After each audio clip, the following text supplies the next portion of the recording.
Om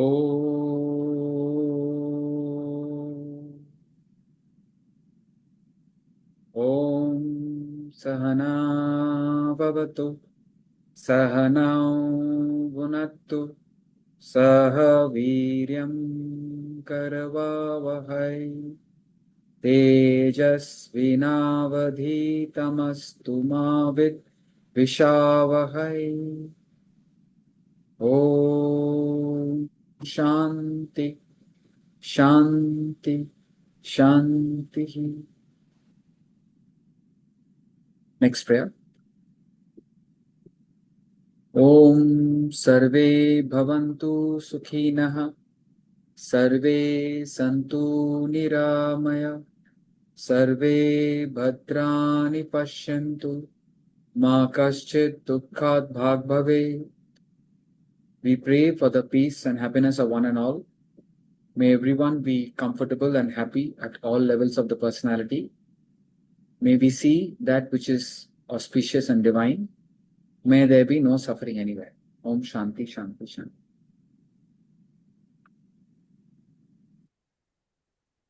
Does anybody have any question?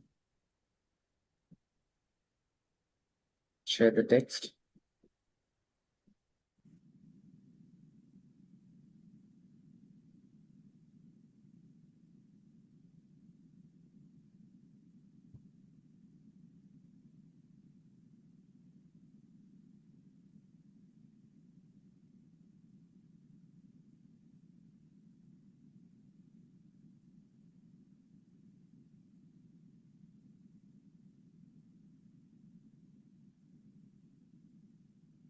Okay.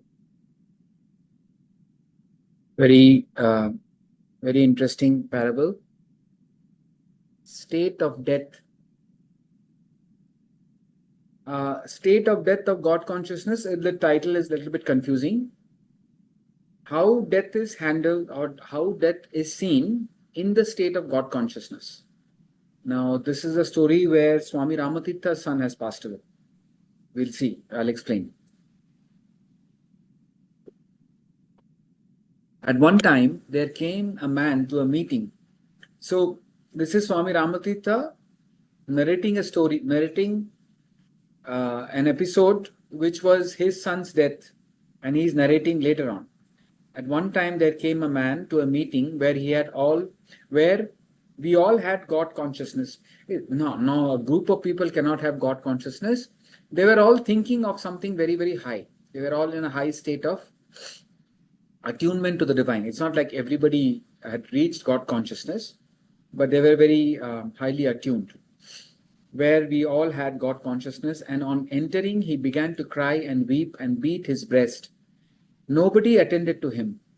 He was grieving over the death of Rama's son, who was related to this man. So this man was Swami Ramatirtha's relative. Well, no boy attended to him. Nobody attended to him. And he sat down, and then he was asked quietly, calmly, plainly to hush his anxiety and to console himself. And he said he could not bear the death of his relation, the son of Swami Ramatirtha. None of the audience would weep or cry or show any signs of disturbance, for there was the state of God consciousness. There was that state when everything in the world was looked at from the standpoint of God. There was that condition where old songs were set to the new music of divinity. Very nice line. Couple of very important lines.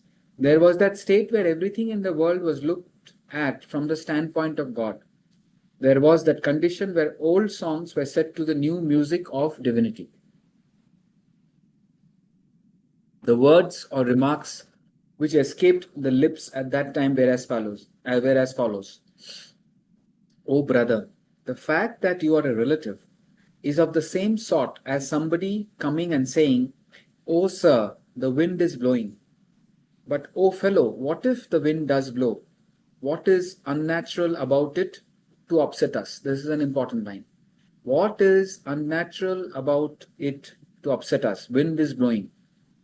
Or, oh sir, the river is flowing. What if the river flows? It is natural. Why should it upset us?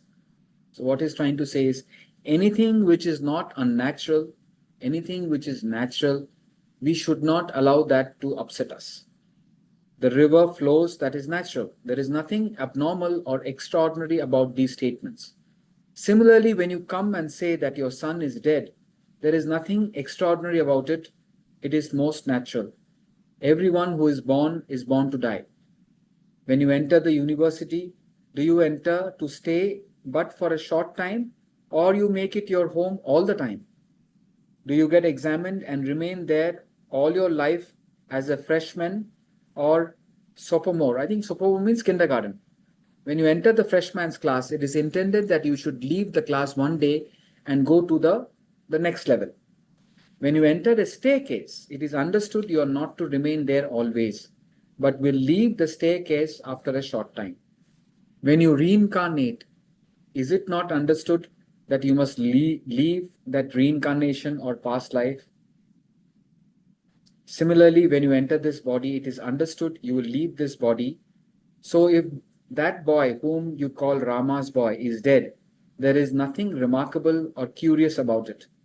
It is not strange. It should not upset you. It is like saying you had your nails spared today, cut today. If your son is dead, all right. There is nothing unnatural about it.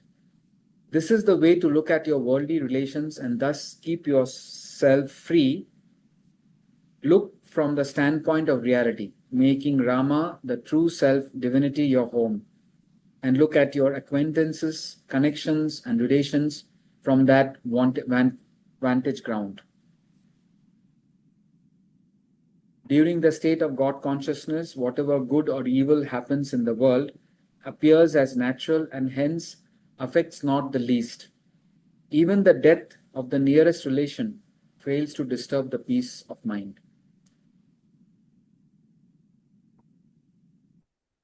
Now, it may be very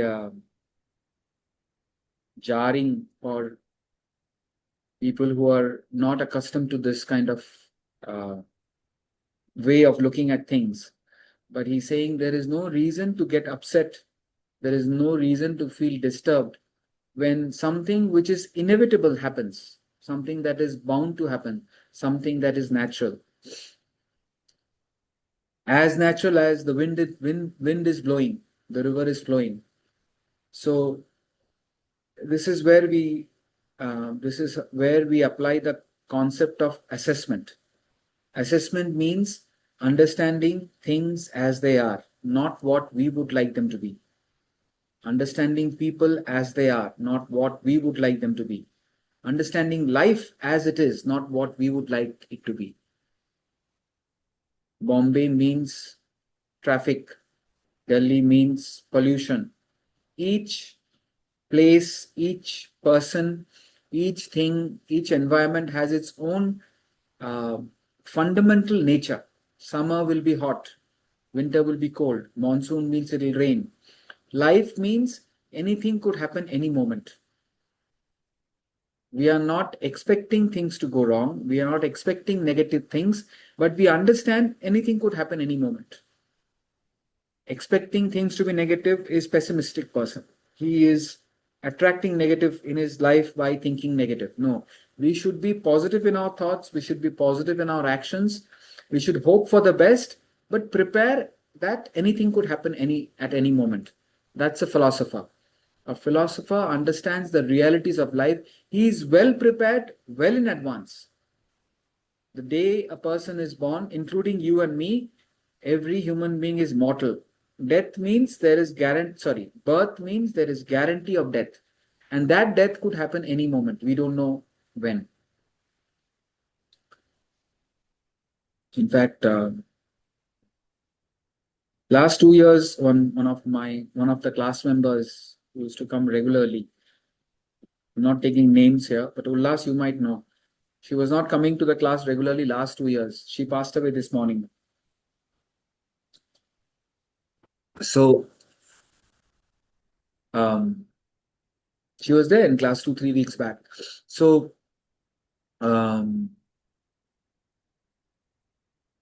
The point is, we are not expecting things to go wrong, but we understand that anything could happen any moment. So when something happens which is inevitable, which is natural, it should not upset us. That's where Vedanta says you must feel but not get affected. Getting upset is getting affected. Affected means you are not able to do what you're supposed to do, not able to, your mind is disturbed. The intellect loses clarity of thought. We don't know what to do. There is confusion. And these affectations will further manifest into not able to sleep. You lose your appetite. So it starts affecting you psychologically. So you feel the sorrow, you feel the joy, but you don't get jumping with joy and sinking with sorrow. You don't get into that roller coaster ride. When we go to the animal world, when we go into a zoo, we understand each animal perfectly and relate to them accordingly. We expect the deer to be meek and mild. We expect the tiger to be ferocious. We expect the cobra to be poisonous. We don't say why the cobra is poisonous. It should not be poisonous.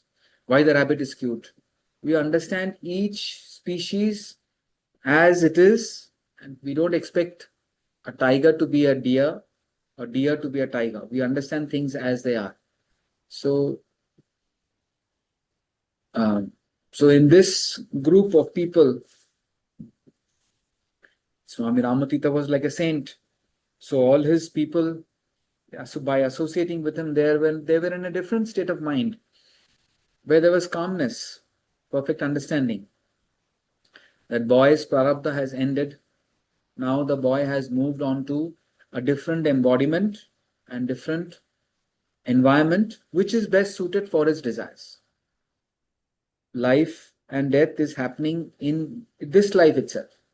Right now, we are dead in the previous experience. We are born in the present experience. We are born in this Zoom class. Another few minutes, the Zoom class will end. So we are dead here, born in the next experience. So birth and death is happening in every experience. In every experience, we are dead in the previous experience, born in the present experience. The death that we are worried about is actually the subtle body has finished the using of this gross body. It dropped this gross body and takes the next gross body. That is where we say the prarabdha has ended and the next set will manifest. While nobody knows when and where and how the prarabdha will exhaust. Nobody can predict that. Nobody can know when it will come. So it's all divine grace. It's all divine law. It's functioning with mathematical precision, error-free.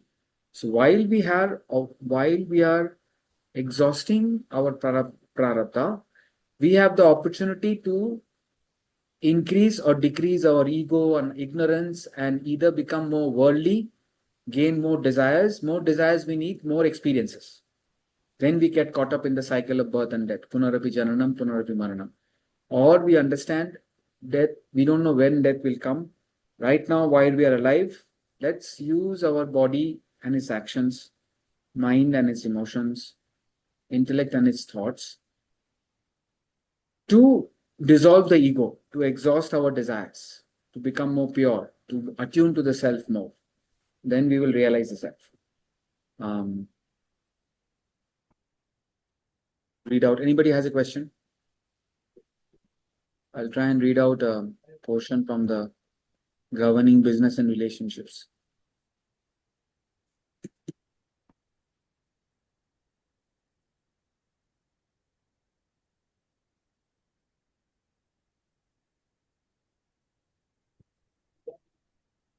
I'll read out the entire portion of assessing.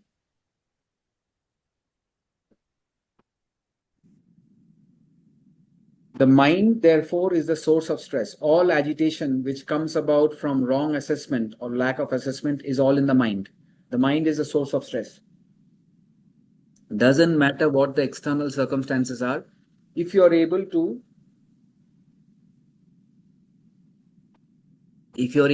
keep the mind calm, you have conquered stress. Outside everything is perfect, but a mind could get agitated. So your mind is its own place. It can make a heaven out of hell or hell out of heaven. The intellect alone can control the vagaries of the mind and bring about your peace and happiness. Memorize this line. The intellect alone can control the vagaries of the mind, the agitations of the mind, and bring about peace and happiness. But this exercise involves development of the intellect. It takes time to develop the intellect. Your intellect must reach a position of strength to be able to manage the persistent demands of the mind. So it's challenging, it requires effort, which requires your effort for a length of time. A weak intellect cannot be strengthened overnight. Unfortunately, there is no shortcut. Meanwhile, your mind will continue to exert stress. Hence, you would need some form of interim relief before you are able to fortify the intellect to govern the mind. This topic is giving you immediate relief. You just have to understand things as they are. It is not about right or wrong. Somebody may say there should not be death in the world. That may be a beautiful thing. I don't think so, because if there is no death in the world, that means your grandparents, their grandparents, their grandparents, their grandparents, multiple generations are living in your house.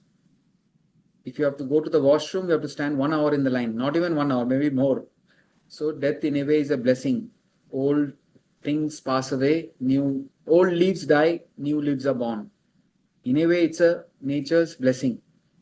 But when we lose our near and dear one, there is a feeling of sadness because of the memories. But we should be happy that that person has progressed. Death is a promotion to the next better embodiment and environment which that person needs. That person has finished a journey here and that person has moved on. So the assessment can give immediate relief. Just understand things as they are, not what you would like it to be. The practical way to find that relief is for you to assess the world around properly and establish right relation with object and being, environment or situation you encounter in life. It is of prime importance that you make proper assessment of the world around you, especially the people in close contact with you, your partner, your kids, your colleagues at work, etc. Likewise, you must examine and assess the environment, situation, weather, everything you meet in daily life. You don't have to assess the shopkeeper and strangers. You have to assess people whom you are dealing with on a day-to-day basis. Your neighbors, your family, your colleagues, etc. If you assess the world thus, you know exactly what to expect of it. When we have unreasonable expectations or we don't assess, that's where we get disappointed. But if you understand the negative thing as negative, positive thing as positive, exactly we know what to expect, then there is no agitation.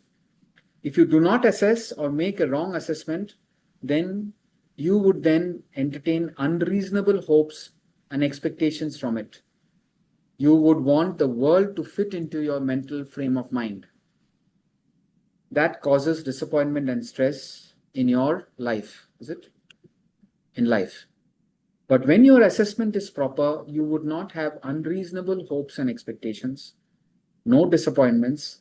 Your life then would run smooth, free from stress.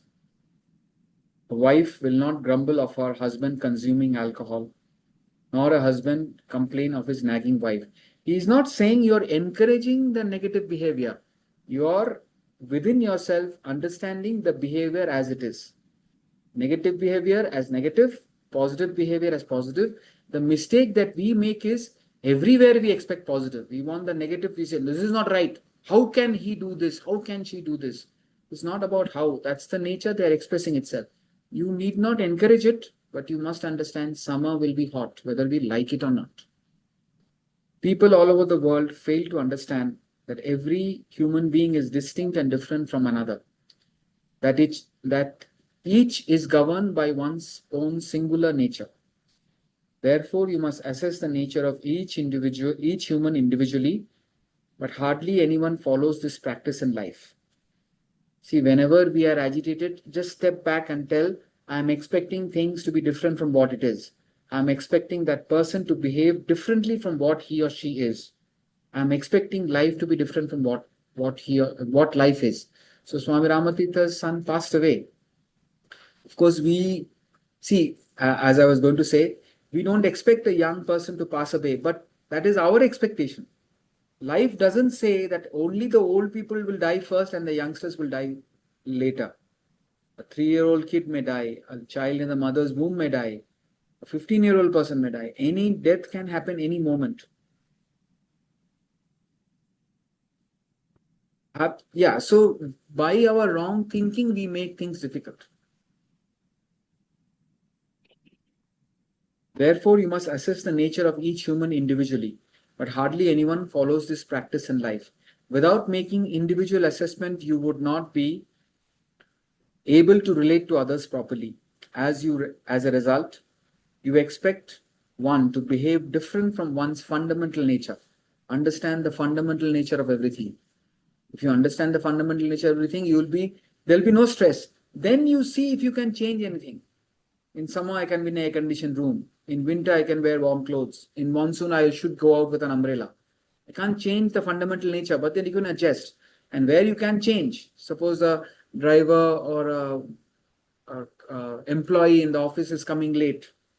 His fundamental nature is tamasic. He comes late, but you control it by saying that if you come late, you will not get your salary. For the sheer pressure of losing out his salary, he is forced to come on time. But naturally, he is person who comes late. So we have to understand people and take steps accordingly. When you're paying somebody, you have some control. The other person better listen, but as you're putting pressure, that person will slowly gravitate towards his fundamental nature. People change over a long period of time, that too only when they want to change. How much we want to change, but change doesn't happen overnight. The river turns in curves. Expressway turns in curves, not in right angles. Suddenly, nobody can change overnight. But if you put in consistent effort, persistent effort, put our heart and soul, drop by drop, every effort makes a difference, but you don't see it suddenly. How can you expect a hysterical boss to conduct himself in a calm and composed manner at office? How can you expect a nagging wife to be understanding and accommodating at home? How can you expect bubbling teenagers to be mature and objective? Since these are important lines, that's why I've highlighted it. Since we fail to assess individual characters, we find fault in their behavior. We find their behavior faulty. You attribute these faults to those who helplessly express the inner nature. Everybody is helplessly expressing the inner nature. Guna guneshu vartante. Sattvic guna will express sattvically. Rajasic guna will express rajasically. Tamasic guna will express as tamas. Guna gunesh. Each person is helplessly expressing their nature, including you and me. There is no exception. You do not realize you err in expecting them to conduct themselves different from the basic character and quality. So assessment is to understand the fundamental nature. What is their basic character and quality? You expect impossible. If you expect them to be different from their nature, our own expectations, our own mental pattern, your erroneous hopes and expectations cause you stress. You must understand people are constrained to live in their own lives. Now, again, you may try to correct a person or situation, but what cannot be cured has to be endured. Golden words, immortal lines. Is what cannot be cured has to be endured. Some things, perhaps most things in life have solution. And you can think of the solution when you're calm, not when you're disturbed and agitated. Stress helps only when you're in tamasic, when you're not motivated to do anything. That's when stress helps. You will get up, oh, ye karna, I have to do this. That's the only time you get into action. But once you are inspired to act, keep the mind calm, intellect sharp and alert, and then do what you can to set the situation right. What is the right solution? So it is a calm mind that will help you think clearly and act brilliantly. Where you are not, where in some situations where you are not able to correct the situation, he says what cannot be cured has to be endured gracefully, calmly. You can endure it frustratingly. Oh, this is not there in life. Oh, this is not there in life. Oh, why this happened to me?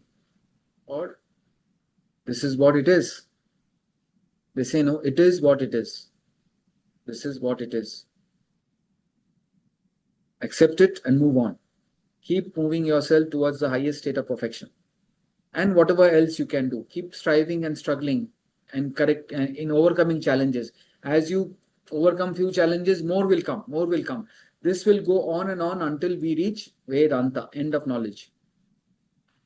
Remember, all grumbling tantamounts to, oh, why is a lily not a no?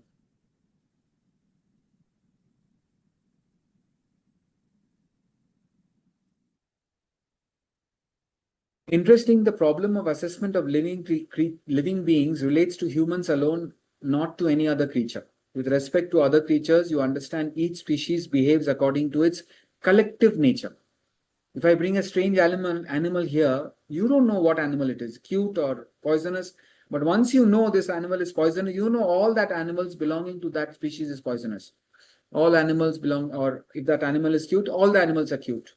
It doesn't happen one deer is poisonous, another deer is meek and mild. All zebras are same, all camels are same.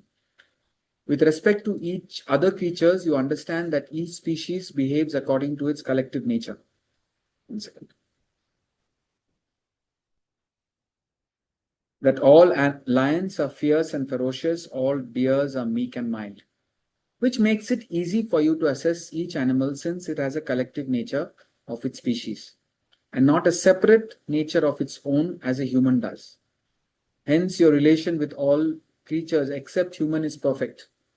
You would feed a deer in the zoo, but you keep your distance from the lion's cage. Otherwise, you won't be in the class. You would pick up a kitten and fondle it, but admire a cobra from a distance. Right assessment, wherever there is right assessment. No wrong expectation, no disappointment, no stress. An idiot will be an idiot. An unpunctual person will be unpunctual. A cute person will be cute. An unselfish person will be unselfish. It's not that people don't change, but as you change, you reassess, you change your intellectual assessment. That's why Bernard Shaw says, the most intelligent person I met in my life is my tailor. Why? Because he takes fresh measurements. Assessment does not stop with living creatures alone. You need to assess the nature of your country you live in, community you associate with, the company you work for, your boss, the weather at your place. Today I had to go somewhere. It was bright sunshine. But by the time I went 3-4 kilometers, it started raining. So I had to buy an umbrella. Now I have to assess. Hill station means weather changes very fast.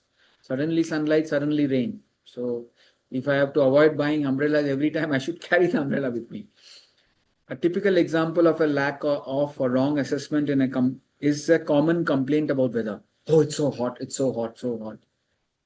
It is hot, period. Endure it.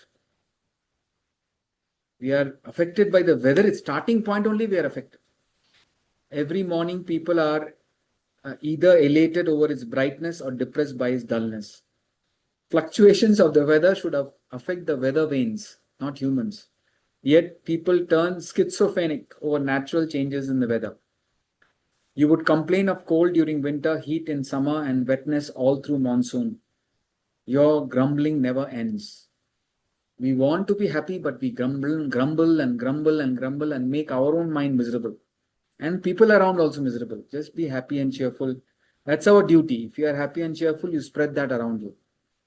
When something goes wrong in the external world and can be corrected, you may do so. If, however, it is not possible to correct it, you must learn to live with it. If you do not, you would feel disappointed, stress. You cause your own stress. You cause your own stress. I cause my own stress. Don't blame the external world. Swami used to tell us all the time. I've not met one person who says, what's wrong with me? They are so quick and eloquent. I am agitated because of this. Problems are endless. World cannot be perfect. Reforming the world is like straightening a dog's tail. We can go on trying. There is no problem. But things will be what they are. It takes time to change. That is no reason for us to get stressed out inside. Nothing in the world can disturb us except ourselves. We allow the world to disturb us because of the weakness. And this weakness can be overcome by understanding things as they are. A true episode took place in Chennai, India in 1939, drives home this point. So 1939, this is Swamiji's own life. He was 12 years old. He was the only boy taking notes. And he wrote this book in 2010. So after 71 years, he remembered the story and he wrote it down in the book for all of us to benefit. It was a humid day in summer and the temperature shot up 44 degrees Celsius. 44, Turiya, Turiya. The students in the classroom were all fussing about the extreme heat. The master noticed their fuss as he entered the classroom. He walked past his desk into the other side into a quadrangle and beckoned the students to come out. He stood under the blazing noonday sun, and as the students wondered at what was happening, he threw up his arms and exclaimed, "Boys, isn't this a beautiful summer?" The boys could not relate to what he said except Swamiji, who was writing notes, taking notes. He continued, "The beauty of the summer is its scorching heat. The beauty of the winter is its biting cold. The beauty of the monsoon is its persisting showers. But the problem with all of us is that we want the summer to be cold, the winter to be warm, the monsoon to be dry." The wise man did not stop at that. He exemplified further. The beauty of the African is the dark skin. The beauty of the Englishman is fair skin, but the African wants to be fair. The Englishman wants to be tanned. We are all mad. The madness goes on and on. You should be totally unreasonable in expecting object and being, environment and situation of the world to be different from their fundamental nature. Since they do not fit into a mental pattern, we remain frustrated. Therefore, learn to look at persons, beings, things, environments, and situation as they are, not what you would like them to be. It's not about what is right or wrong. See it as it is. You would then begin to admire. And so next level, first you see it, then you begin to appreciate the wondrous phenomena of nature. The beauty of temper in your husband and the art of nagging in your wife, or ulta. The beauty of temper in your wife and the art of nagging in your husband. Thus you become free from stress. Exactly what Swami Ramatirtha is saying in the story. Um,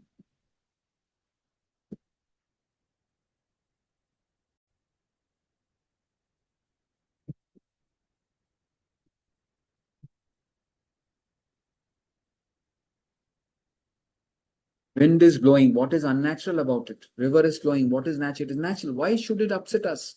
River flows. That is natural. There is nothing abnormal or extraordinary about these statements.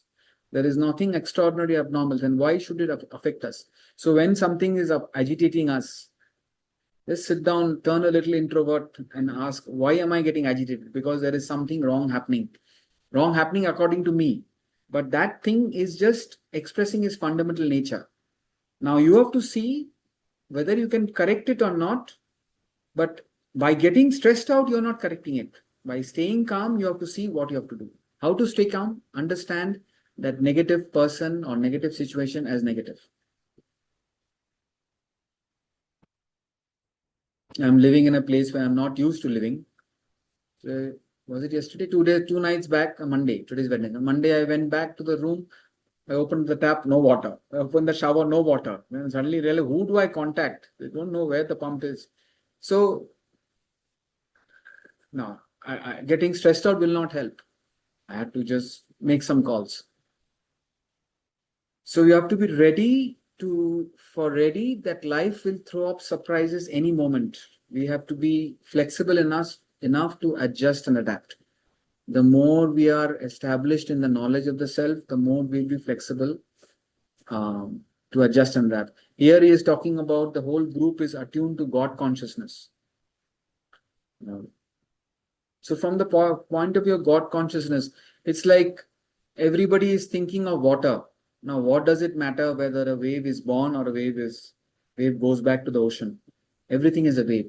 In that, now the caution is all this is fine, but in the drama of life, we have a role to play. It is very, very important to play your role to the best of your ability, because the role decides what karmic consequences we will face. So play your role to the best of your ability and understand, don't let the world affect you. Understand things as they are. Let's see if we have time for another quick story. Otherwise, we'll end the class. Let's see. Where's the Swami Ramatirtha take us?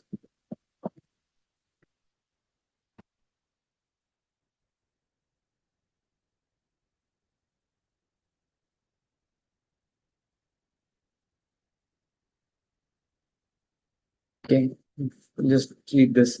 Turning water into wine. An essay on the miracle of Christ. Once in an examination, the students were asked to write an essay on the miracle of Christ turning water into wine. The hall was filled with students and they were writing. One poor fellow, Byron, he became the Lord Byron, was whistling and singing and looking at this corner and that and that and at that. He did not write a single syllable looking at this corner and that. He did not even write a single word. He went on making fun even in the examination hall. He went on enjoying himself. Oh, his was an independent spirit. When the time was up, the superintendent was collecting the answers. He made a joke with Byron and told him that the superintendent was very sorry that Byron was fatigued by writing so long an essay. So he was basically being sarcastic.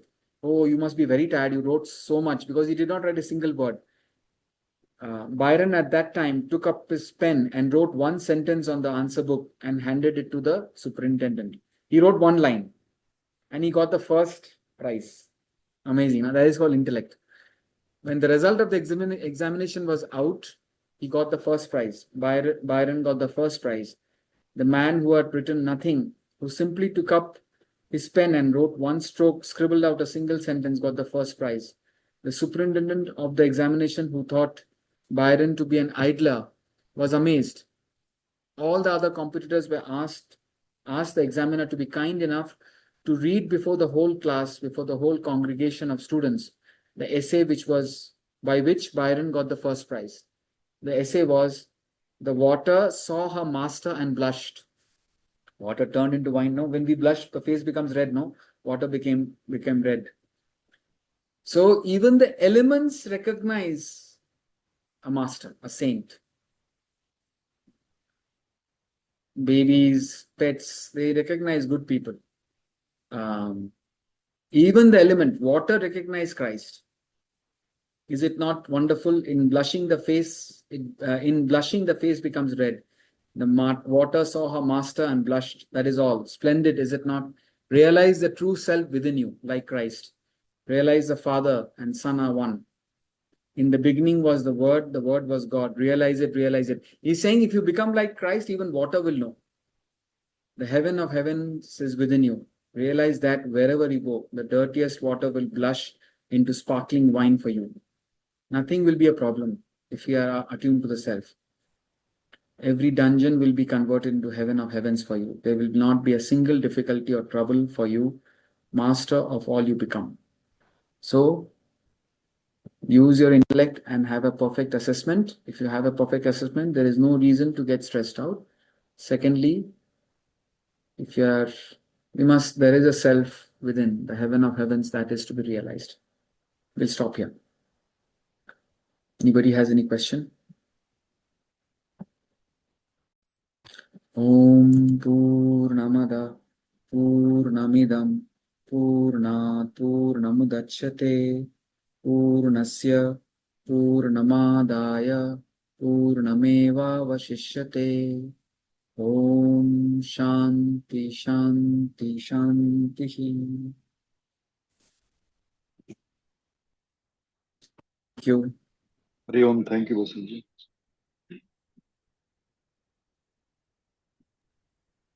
Hari Om.